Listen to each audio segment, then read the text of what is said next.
6 minus 3 is 3. And here we have 6 minus 2, which is 4. So 3 times 4 is 12. But this answer is not correct, because according to the order of operations, multiplication has higher priority than subtraction. Look, PEMDAS is just a simple trick to remember the order of operations in math, from first to last. First, P is for parentheses, so you always clear those out first.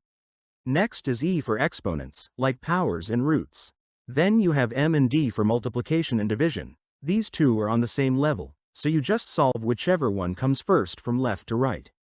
Finally, you get A and S for addition and subtraction, which work the exact same way. You just finish them up from left to right. So first we have to do this multiplication. 3 times 6 is 18. So we have 6 minus 18, and then minus 2. Now we have two subtractions and we have to work from left to right. First, 6 minus 18, which is negative 12.